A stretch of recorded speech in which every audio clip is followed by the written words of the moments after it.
All right, guys, Hi, today we are I'm Josh Brown, and welcome to the Rundown. Oh, it's your show. I'm sorry. No, you can run the Please show, Josh. proceed. You can run the show. Guys, we got downtown Josh Brown on the show today. Absolute legend, CEO of Ritholtz Management. You've seen him on CNBC. I know you've seen him on YouTube. You've probably seen him at an airport bookstore as well. Josh, thank you so much for hopping on the podcast. It's my pleasure, and huge shout out to all the publicans and all the public fans. I am one of you. I trade on public. Absolutely. Huge fan of Public here. I'm a huge fan of your work, not just recently, not just the podcast. I'm talking like the blog boy days. I'm talking the Reform blogger days. You're not going to believe this, but I was reading your stuff when I was in high school. I'm dating myself a little bit. I used to get your blog notifications on Google Reader. I think you were cranking out like, 2 to 3 posts a day at the time, right, Josh? Yeah. Oh my God. That's, you know what? In those days, like, people read blogs, and the etymology of the term blog is web log, and it would be like a running log of your day. Like, people would, throughout the course of the day, check in with different things. And then Twitter sort of like became an intermediary where it's like, all right, I don't have to publish on the blog. I could just tweet stuff as I'm thinking of it. But like in the first days of blogging, that's what it was about. It was about logging everything that was going on that you thought was worth sharing. Absolutely. And you were, like I said, 2 to 3, maybe even 4 posts a day. I would read them on my Google Reader, those RSS reader things, and the good old days. And what I like is that you're starting to write again. I saw that you posted a piece this week, which is what I want to talk about today. You wrote a piece today, you wrote a piece this week talking about, your hot take was that unchecked inflation is worse than a recession, which I think is an incredible take. And I just wanted to kind of walk through your thought process and why you feel that way, and just kind of dive into that topic a little bit. Okay, so I think most people got what I was trying to do. I'm not political. I guess I consider myself to be what did I tell my partner? I said I'm a centrist anarchist. I basically hate everybody. So I'm not a Trump guy. I'm not a Mamdani guy. I just recognize that like the extremes of both parties are, I think, ascendant because everyone is angry. And they're sort of angry about mostly the same things, although with some obvious differences. And, you know, like the financial media spends a lot of its time on recession watch. Like, are we going to have a recession? Is this the year we have a recession? We actually haven't had a cyclical recession in 15 years since the great financial crisis. We had a 15-minute recession during COVID. And in 2022, we almost tipped into recession. And then ChatGPT came along and fired the stock market up and kicked off this AI capex boom that probably saved us from having a downturn. So like we're like 15 years post recession. It doesn't mean we won't have one, but the actual thing that animates people when they answer these surveys about how they feel about their job prospects, about the economy, they're not talking about GDP, but because GDP is growing. But they're so heavily dissatisfied in so many ways. And I think the thing that we've kind of lost sight of is a recession really sucks for everyone, but it's like catastrophic for the people that lose their jobs. But that's only 6 or 7% of the population is unemployed in a severe recession. Inflation affects all of us, every single one of us, whether we're working or not. So it's like, which is worse? And I've come to the conclusion that I think widespread unchecked inflation that continues on for a really long period of time is actually worse than a run-of-the-mill cyclical recession.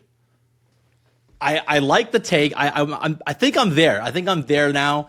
But I wonder if like politicians agree with that, because now we're seeing like what Trump is proposing, a $2,000 tariff check. I feel like no politician wants a recession on their resume. They're so scared of that I'm not sure if we're ever going to have another recession, because these politicians are just going to hand out stimulus after stimulus and just live with inflation because they don't want a recession on their scorecard. It actually causes inflation. So there was an open question prior to the pandemic like whether or not we would ever get inflation. Like the world was inherently disinflationary. And we had had a great moderation from the early 80s until 2020, where, prices rose in the economy. It's not that there was no inflation. So it wasn't deflation, but there were so many secular trends around the world that were producing disinflation. So one of those was obviously globalism and the ability to send manufacturing to countries with a lower cost of labor. That went on for decades. Some other factors was like the IT revolution that started in the early 80s with the personal computer. And, obviously technology is inherently disinflationary because it enables you to do more things with less human capital, and brings about all these efficiencies that drive down costs. So we had these secular tailwinds that kept us in a moderate inflation environment or a disinflationary environment. And then the post-pandemic period threw all of that into reverse, and everything became inflationary. And I think the key thing is the politicians hopefully don't take the wrong lesson from our response to the pandemic. They effectively threw the equivalent of between interest rate cuts, direct stimulus, indirect stimulus, etc. They effectively threw like $20 trillion at the economy. And we're still living with the ramifications. And it didn't work. Like Biden didn't get a second term. The first thing he did, he had all these campaign promises. And the first thing he did was bring this ironically named Inflation Reduction Act to the floor. And they passed it. And it was like another $1 trillion in stimulus at an economy that was already overheating, because he had like people to pay back and promises that he made. And it ended up being disastrous for him in the midterms and then in the actual election. And it's the reason we got Trump back, because not only did it not solve any of the issues, it like exacerbated them in some cases. And I think the 2024 election, it was about borders and some other things, but like the big picture was people were still pissed off about the economy. And that's with full employment, no recession in sight. And so it's a really unique period of time because it's been 50 years since inflation has dominated our politics. We haven't had this level of dissatisfaction with the economy since the mid 70s. And the economy now is better than it was then. So people are pissed. They're not happy with the economy. And yet the labor market is solid. Wage growth is there. So what is it? It's got to be prices. People do not like the sticker shock they experience every time they go to a restaurant, go to a supermarket, go on vacation, et cetera, et cetera.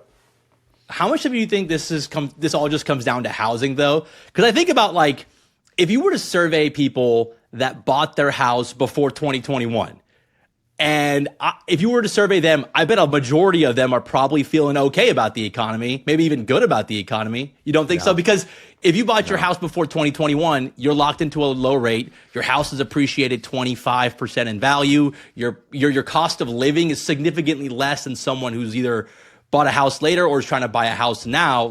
Their views of the economy are so different. And I think that 2021 period when it comes to housing was a huge difference. Lesson number one with anything to do with sentiment or surveys. Lesson number one. People think the good things that have happened to them are due to their own wise decisions and or hard work.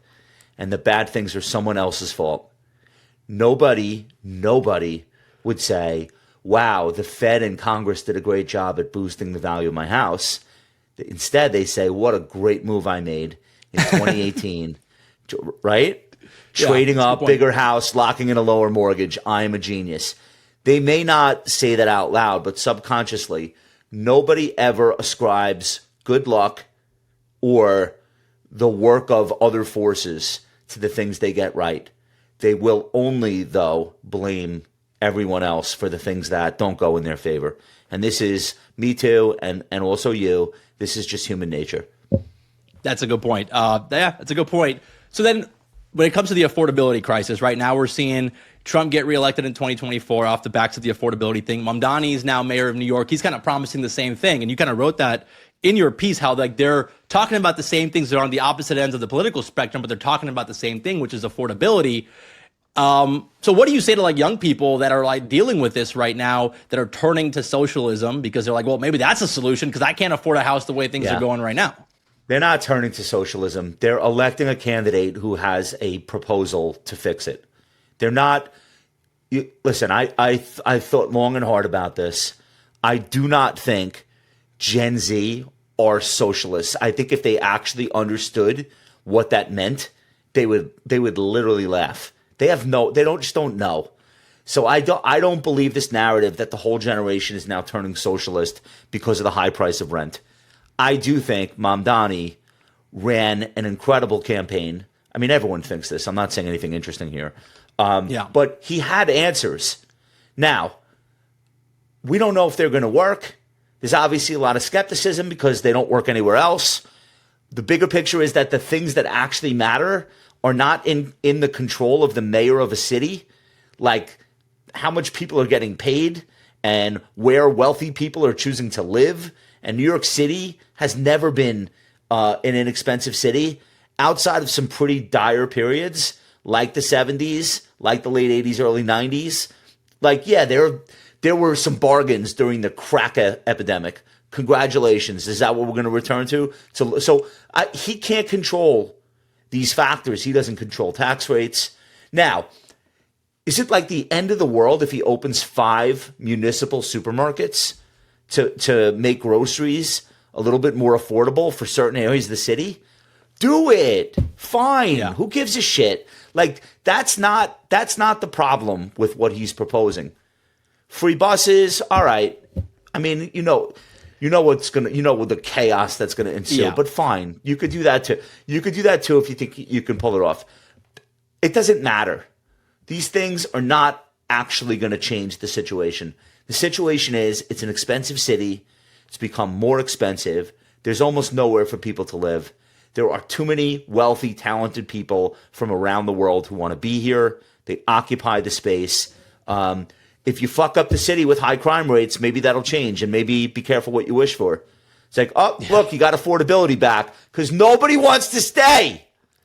So, yeah, you could do that. I don't think that's his plan. So I think I think he's well-meaning, and I think he ran a masterful campaign identifying the animating issue that would bring out young people, not just young people, people that were just sick and tired of being price gouged. But that was the easy part. He worked hard, but it was the easy part. Now you got to do it, and you got a lot going against you, and a lot of these things are just outside of your control. So you made a lot of promises, and maybe you'll make enough progress to get a second term. But my bet would be this ain't going to be great. So that's just the way I'm thinking about it. I don't think Cuomo had any particularly compelling answers to this, by the way. He was kind of like dragged into the race because it was apparent that Adams was not going to win.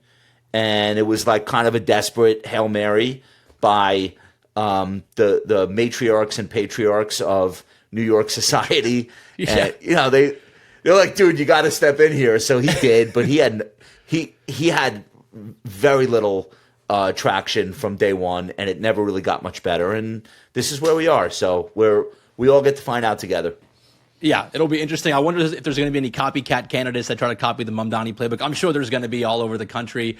But I want to switch gears a little bit and talk about something that Trump proposed this week, which was like the 50-year mortgage, right? Like that's another solution that they're throwing out there to help with affordability. I don't hate it as much as other people, but I also don't think that's going to help. Like it's going to ultimately probably lead to prices of homes going up. Just wanted to get your take on like the 50-year mortgage being a potential solution to the housing crisis. It's a supply demand issue. It's not about mortgages. It's a little bit about mortgages in terms of people that have locked in a 3% mortgage just will not sell their house and trade up to a 6% mortgage. But it's getting better because those mortgages were 7%. And so as the Fed has lowered rates, The 10-year the mortgage doesn't key off the Fed's overnight rate. It keys off of the 10-year, which makes sense. Correct. Because you're asking a bank to make a loan of a duration of 15 years or so. So it's come down. It's not great, but it's also not as bad as it was. We've seen a lot more refinancing activity than we have new originations. But maybe that's the next step. Maybe it helps. But like a 50-year mortgage turns a homeowner into a de facto renter. The amount of interest that gets tacked on is, obviously makes it not a worthwhile endeavor. And it doesn't get to the heart of the issue. The heart of the issue is real estate is a regional phenomenon. Now we have cities where they build too many apartments, like Austin. Yep. And we have cities where there aren't enough, like New York. And it just, people are not as mobile as they should be. People need to move around the country and find their spot where there's affordability, there's supply of housing, the pricing aligns with what their income will bear. And it's sloppy, it's messy, but it's not a nationwide phenomenon where there's no housing. There is, there's housing inventory, but it just might not be in the most desirable places. But it's what you could afford. So, I know the affordability crisis is the millennial and the Gen Z generations, one of their biggest stumbling blocks toward building wealth, and I feel for them. And one of the more unfortunate aspects of the modern economy is that people with rich parents are living, what we would have considered to be an ordinary lifestyle a generation ago. And people whose parents were not able to help them with down payments or handing them a piece of property to live in, they're just living a different reality. And that dichotomy is growing wider, and I think it's stoking a lot of unhappiness and unrest. And again, nobody's in control of this. There's nothing that can be done. Yeah, I think one of the other effects is the emergence of the casino economy, which you've talked about a lot, right? Like the people that aren't able to get ahead because of parents that are able to fund their lifestyle, they're throwing money at whether it's DraftKings, whether it's 0-day options, whether it's, high risk investing, triple leverage Nvidia call ETFs or whatever. It's just driving more activity into that, which is what I worry about is the younger generation might just be even further behind because they're throwing money in on these high risk bets. And then by the time they're 30, they're way behind. Every single person in America between the age of 25 and 35 has, quote, a friend or a cousin or a neighbor or someone that they've heard about who made millions of dollars overnight in crypto.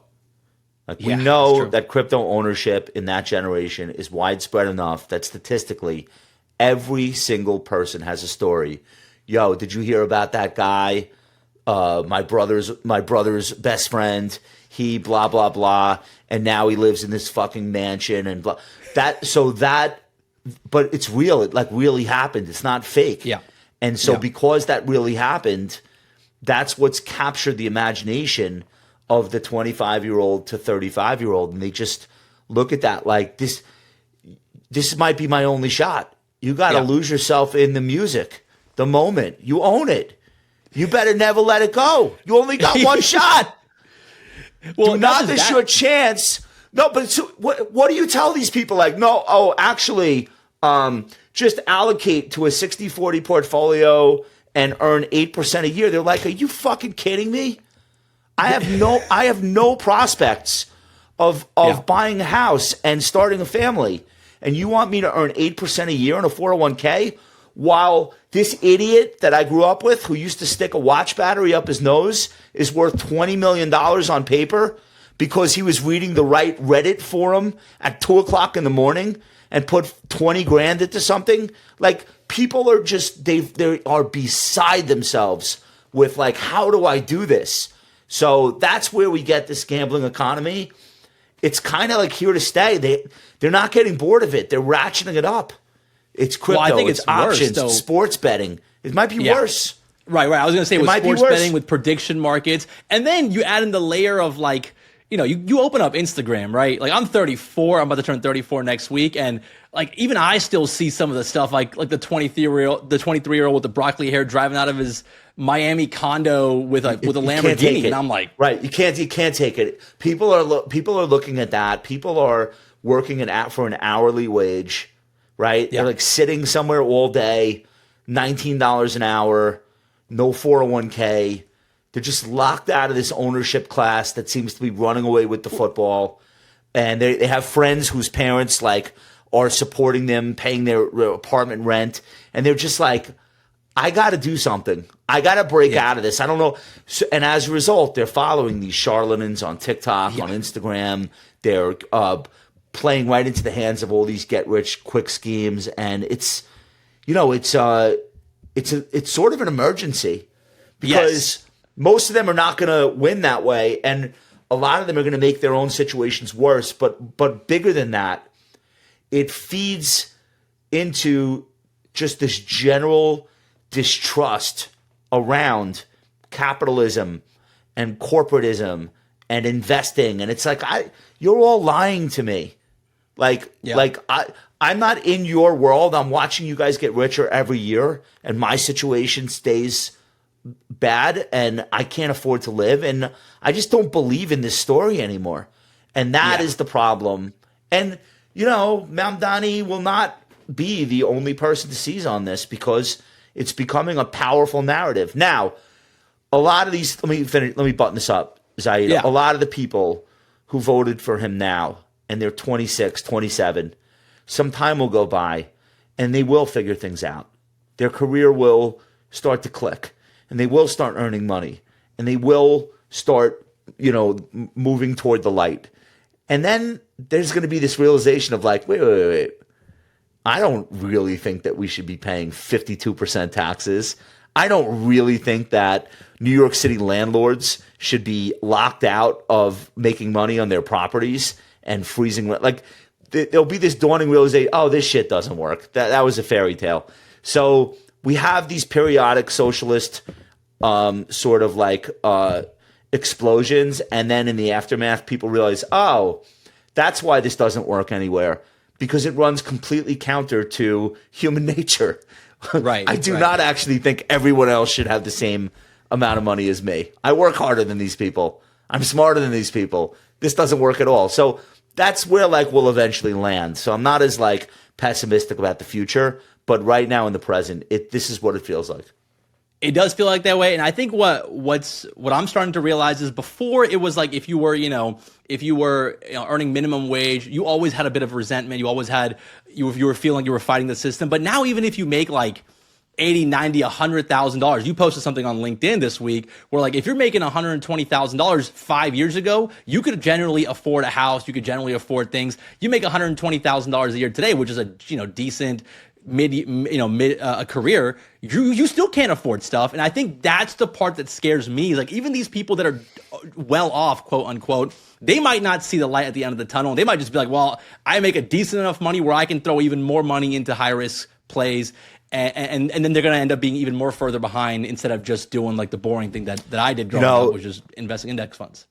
The silver lining though, is that this has been driving a lot of people toward entrepreneurship. True.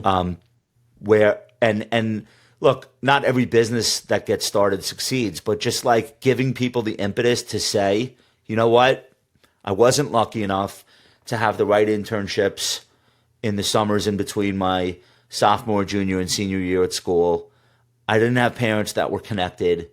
I didn't get the great job right out of school. I'm not even working in the field that I studied to be in because there was nothing available. I'm in this shitty spot, but I always had this idea that I could blank. And a lot of those people are doing that. It's not going to work for everyone, but for a lot of people, the pandemic sort of revealed to them it's every man or woman for themselves. And you kind of have to make things happen for yourself, and you can't trust a lot of companies that you work for, and you can't rely on someone else to be there to provide you with employment.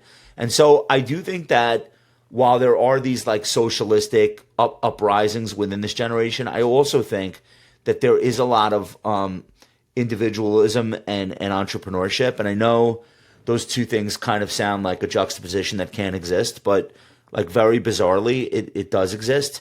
And a lot of people will look back on this time and they'll say, thank God I figured it out that working as a cog in a giant wheel is not for me, because I never would have started my blank company.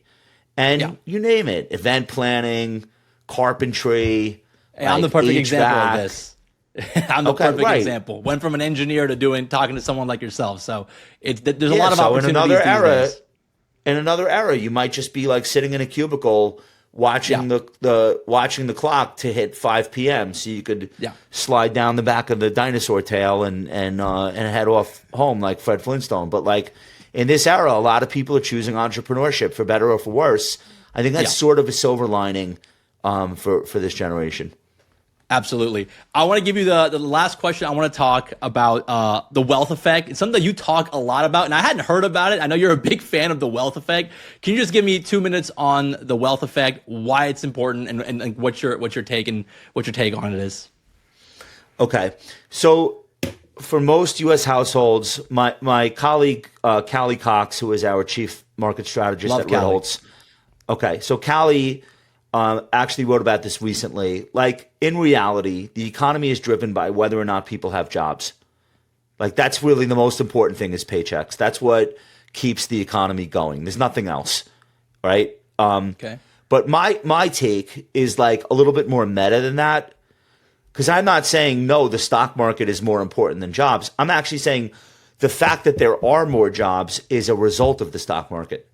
So I'm like kind of like taking her point, not disagreeing with it. I'm saying like hiring decisions are emanating from rising and or falling stock prices. And I can cite thousands of examples, where companies see their share price fall and start, doing layoffs, and then vice versa. As market caps are expanding, we see just mass hiring at certain, and obviously it's like intuitive. I'm not like revealing any amazing secret. But my point is, I actually think the wealth effect from the stock market has become the most powerful force in the economy, because consumers are making spending decisions at the margin based on how wealthy they feel. They're not deciding, should I go to the grocery store or not? That's based on their paycheck. They're deciding, should the family take 2 vacations or 3? Yeah. They're deciding, if we go on vacation, do we upgrade to the big Airbnb or to the Four Seasons, or do we stay at the Marriott? The types of cars that they're buying. Yeah. The amount of money that they're willing to spend on upgrading consumer electronics in the house, laptops, phones. Like, from my perspective, and I talk to people, so I know this is true. People feel really wealthy right now if they are part of what I call the stock market American class. If they are in that top 20% of households by income or by wealth, or however you want to measure it. And the only thing that's really going to stop them from spending is a prolonged downturn in the stock market. Like, let's just assume these are not people that are spending their entire paycheck. So it's not now, of course, if they lose a paycheck, it's different. But so long as they have a paycheck, I don't think changes in their wage, like they get a 10% raise, sure, that'll make them feel wealthy. But like this prolonged 15% average annual return in the S&P over the last 15 years is way more powerful. And I really think if you look at the post-pandemic K-shaped economy, that's being driven by just the sheer amount of stock market wealth that's being created year after year. Yeah, you open up the public app, you see that your portfolio is up 75% in the last 4 years. You feel good. You're going to go on a 3rd vacation. I'm totally bought in. I'm a big fan of your theory. Josh, thank you so much, man. Absolute legend. I'm a big fan again. You're an inspiration for me to do finance content. I really do mean that. Wait, time out. I don't want people to think I'm crazy. The tie is because you were wearing a tie when you popped on the screen. Yes. And I want to give you knot lessons. I want to give you like Gen X. Like, this is how you tie a tie. It's a little too small. This is actually the correct. All right, I don't want people to think I'm wearing an ascot like I'm. I do the millennial skinny tie, man. I gotta do the skinny tie. I can't do like the thick bow that my dad used to do. I gotta go with the skinny tie. I do power tie. It's a power tie. I'm not there yet. Maybe one day I'll get there. Josh, again, thank you so much, man. A huge fan, and you're a legend. Everybody go follow Josh Brown, LinkedIn.